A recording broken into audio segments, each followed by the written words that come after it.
Welcome back, everyone. Today we have a big reveal. It is Genesis 45 where Joseph reveals who he is. The story comes to this part of the close at least. So let's continue on and let's read chapter 45. And this is what it says. Joseph could stand it no longer. There were many people in the room, and he said to his attendants, "Out, all of you." So he was alone with his brothers when he told him who he was. Then he broke down and wept. He wept so loudly the Egyptians could hear him, and word of it quickly carried to Pharaoh's palace. "I am Joseph," he said to his brothers. "Is my father still alive?" But his brothers were speechless. They were stunned to realize that Joseph was standing there in front of them. "Please come closer," he said to them. So they came closer, and he said again, "I am Joseph, your brother, whom you sold into slavery in Egypt. But don't be upset and don't be angry with yourselves for selling me to this place. It was God who sent me here ahead of you to preserve your lives. This famine that has ravaged the land for 2 years will last 5 more years, and there will be neither plowing nor harvesting. God has sent me ahead of you to keep you and your families alive and to preserve many survivors. So it was God who sent me here, not you. And he was the one who made me an advisor to Pharaoh, the manager of his entire palace and governor of all Egypt. Now hurry back to my father and tell him, this is what your son Joseph says. God has made me master over all the land of Egypt, so come down to me immediately. You can live in the region of Goshen, where you can be near me, with all your children, grandchildren, your flocks, your herds, and everything you own. I will take care of you there, and there are still 5 years of famine ahead of us. Otherwise you, your household, and your animals will starve." Then Joseph added, "Look, you can see for yourself, so can my brother Benjamin, that I am really Joseph. Go tell my father of my honored position here in Egypt. Describe for him everything you have seen, and then bring my father here quickly." Weeping with joy, he embraced Benjamin, and Benjamin did the same.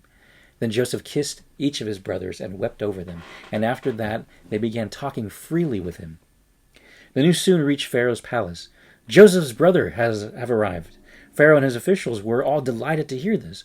Pharaoh said to Joseph, "Tell your brothers, this is what you must do. Load your pack animals and hurry back to the land of Canaan. Then get your father and all of your families and return here to me. I will give you the very best land in Egypt, and you will eat from the best of the land produces." Then Pharaoh said to Joseph, "Tell your brothers, take wagons from the land of Egypt to carry your little children and your wives, and bring your father here. Don't worry about personal belongings, for the best of all the land of Egypt is yours." So the sons of Jacob did as they were told. Joseph provided them with wagons, as Pharaoh had commanded, and he gave them supplies for the journey. And he gave each of them new clothes. But Benjamin, he gave 5 changes of clothes and 300 pieces of silver. He also sent his father 10 male donkeys loaded with the finest products of Egypt, and 10 female donkeys loaded with grain and bread and other supplies he would need on his journey. So Joseph sent his brothers off, and as they left, he called after them, "Don't quarrel about this along the way." And they left Egypt and returned to their father Jacob in the land of Canaan. "Joseph is still alive," they told him, "and he is the governor of the land of Egypt." Jacob was stunned at the news. He couldn't believe it.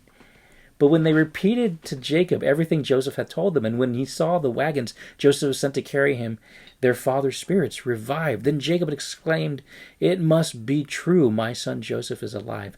I must go and see him before I die." What a story!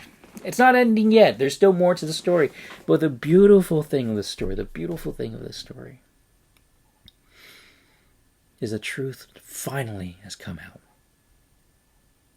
Joseph. I mean, who would have thought?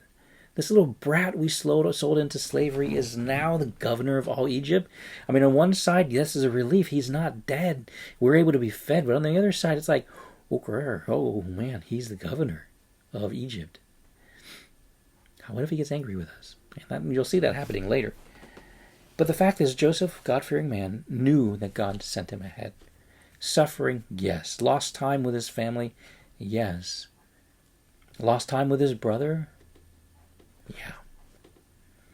His younger brother grew up not having a blood brother next to him, and always seeing Dad being sad and remorseful. I can imagine Jacob, every time he sees Benjamin, the love for Benjamin is there, but the sorrowfulness of losing Benjamin's mom as well as Joseph was something that was hard to bear, and for that long of a time period. of not seeing each other.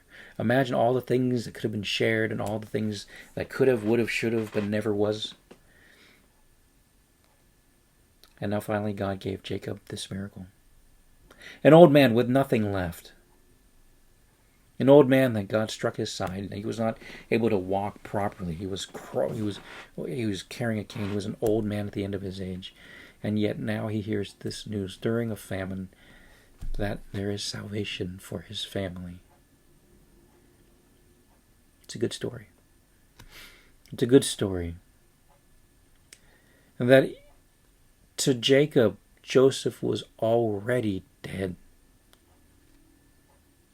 But the beautiful thing that we see here is, even though Jacob never hoped or prayed that Joseph would be alive, because it was impossible, looking at the evidence of the blood on the garment that was brought back to him, the miracle happened. And that's what I want to get to in this chapter, is that miracles happen.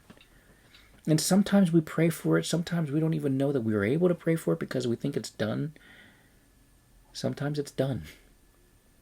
Sometimes it's final. We don't know. And that's the beauty of realizing that God is in control. Because if God's in control, then we can't define it. If God's in control, we can't control. If God's in control, then really we're along for the ride, whether we like it or not. And that's the reality of our life. We will go through things. He will allow us to go through things, but He is sovereign over all. He rules over all. He decides over all, our fate and everything there. We think we can control our fate. But that's what God does. We play a part in it, yes. But whether or not we have a faith in God, I'm not saying this that we don't have a choice. We do have choices. But I'm saying in the grand scheme of things, it's like being on a train and for a journey. You can make the best out of it as you're going towards that journey, which we all go to a sort of eternity. But we could do it in a way where we can make the most out of it, or we're going to complain the whole way. And we're going to try to do things our way. And it's like being on a train. It's one track to the end. I mean, the end is the end product. We don't know where it's going to lead. But it's almost as though, and this analogy, and like with all analogies, you can only take it so far. But with this analogy, let's say if we are headed for heaven, and I'm headed for heaven, yet I will try to steer the train in different directions. I will try to get a rope and swing outside, hoping I can pull the train in another direction. It doesn't work that way. It doesn't work that way. If you look at the Bible, and even though we are given free will to choose, as with Adam and Eve,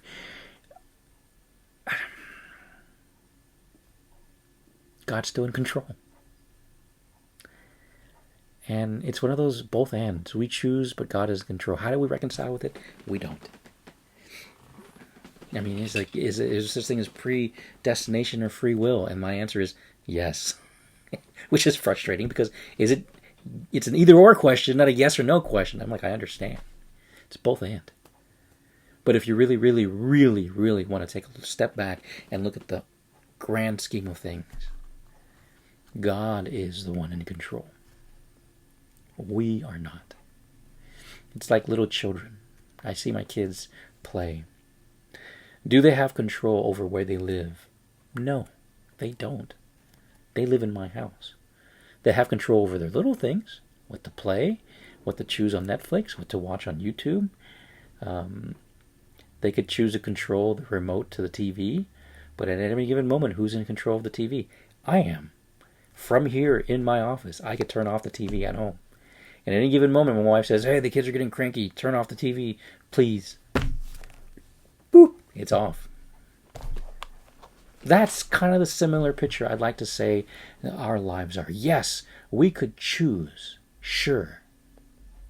But ultimately, God is in control. Like children in a household. And like in this story too, God allowed this to happen. Not as punishment, granted. Because see, Joseph was selected for a special task. And when the time came, everything would come together again. Perfect. My friends, that is today's story. History. His story. Hopefully we will be able to learn from it. Take care. I'll see you in the next one. Bye.